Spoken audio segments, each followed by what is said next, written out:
Hello, this is Vincent, and welcome to Dogma Discussions. Today I have another story for you.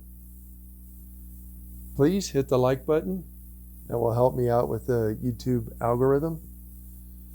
Hit subscribe and also hit the bell next to the subscribe button so that you'll be notified when new videos come out. And please put comments in because I do read them. And I'm interested in what you have to say. Alrighty, here we go. Have you ever heard of the dogma, "There's someone for everyone"? Sadly, many people live lonely lives, believing that God has one special person just for them. That out of the billions of people in the world, there is one who is the perfect fit.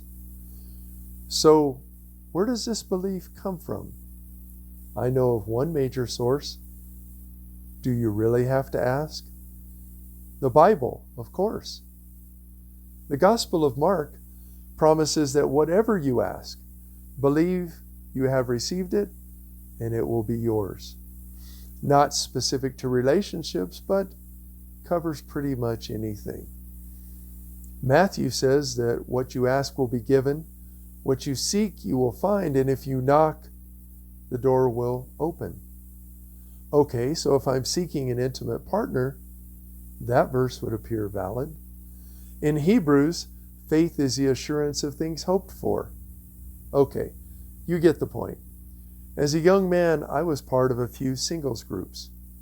I noticed that while many people succeeded, some just floundered. Why? Frankly, because they failed to make necessary changes. Changes?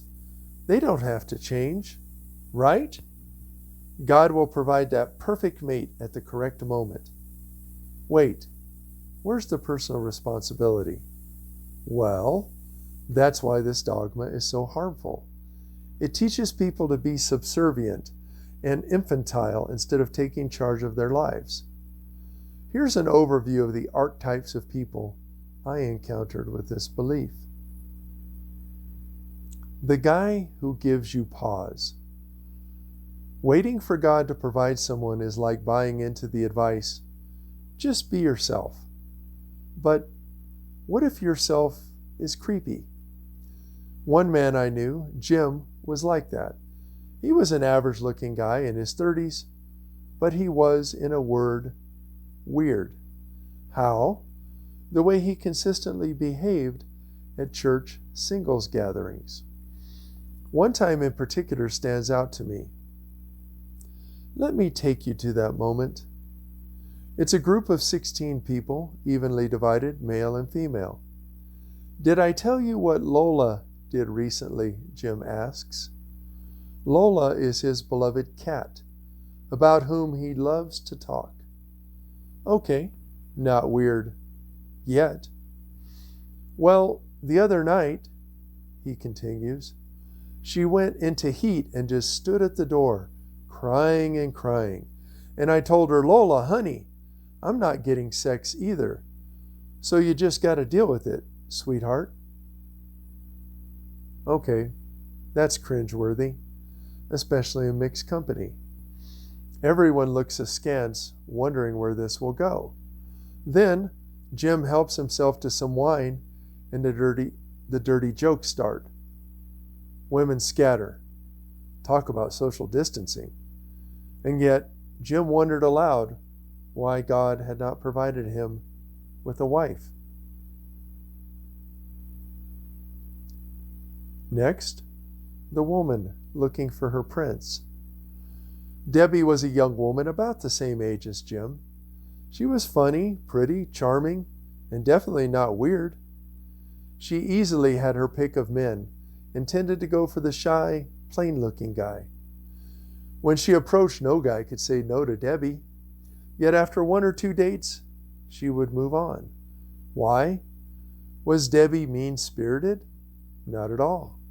So, being a curious person, once I noticed this pattern, I asked a few of the guys what happened.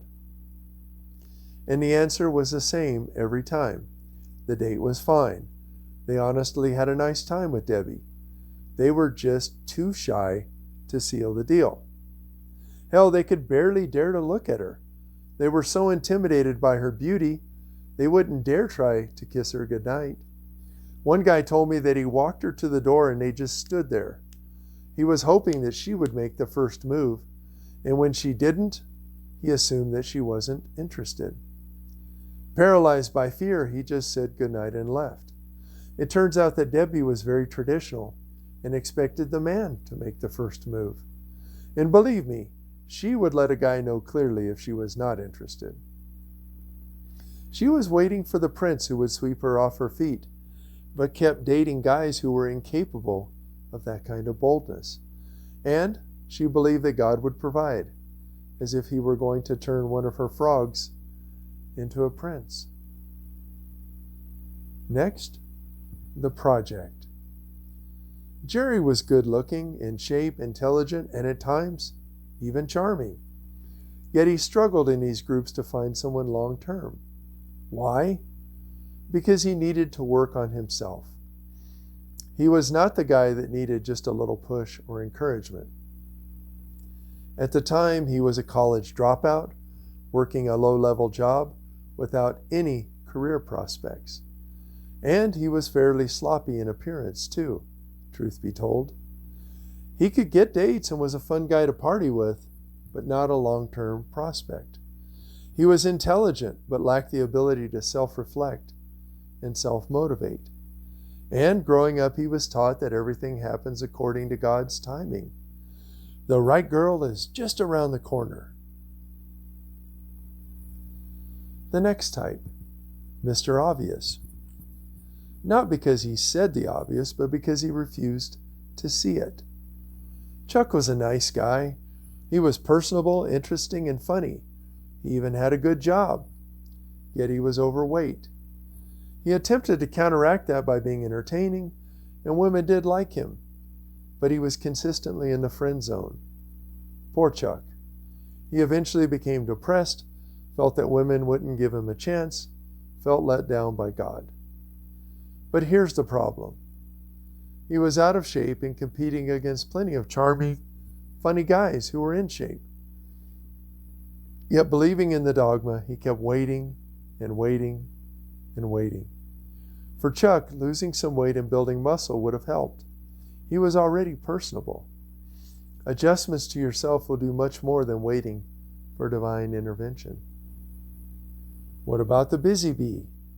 Consider Jenny. Similarly frustrated, but for different reasons. Attractive, in shape, smart, and conversational, she had everything going for her. And she was ready to marry and have children. Seems like it would be easy for her to meet someone, right?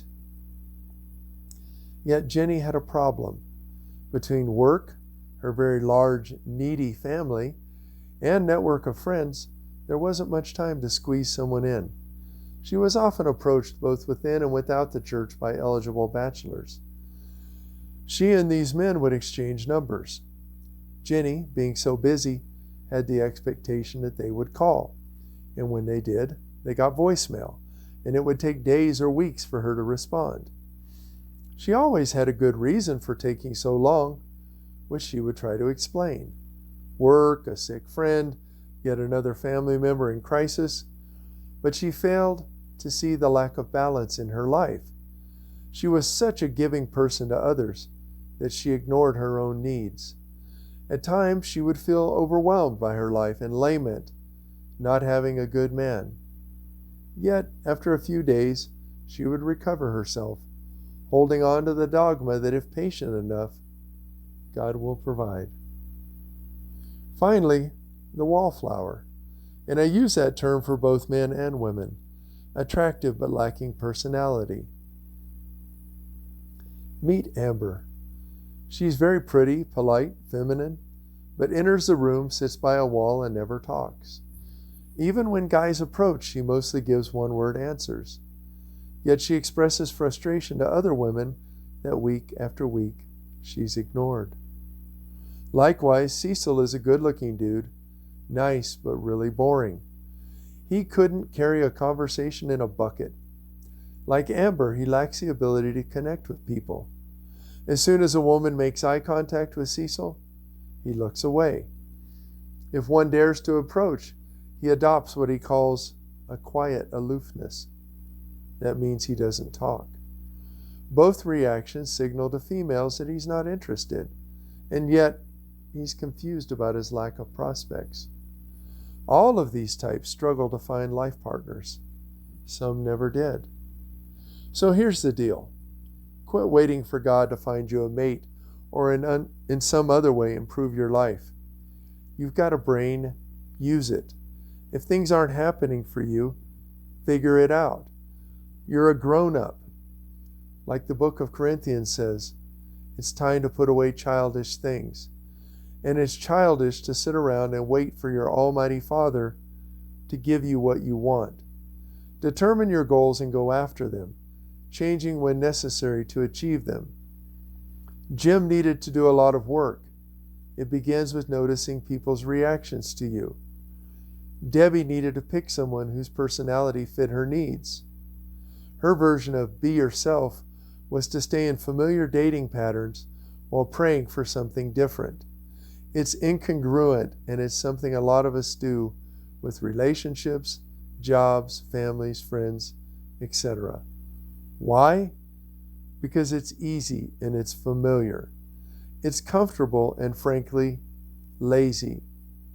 Every time I hear people say that they're waiting for God to provide, it makes me wonder if it's just an excuse for not taking responsibility for their own lives.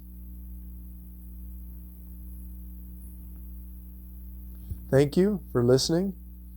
That's the end of the story. Again, hit the like button. It helps me out with the YouTube algorithm. Hit subscribe and the notification bell, and leave me a comment. I appreciate it. This is Vincent. Until next time.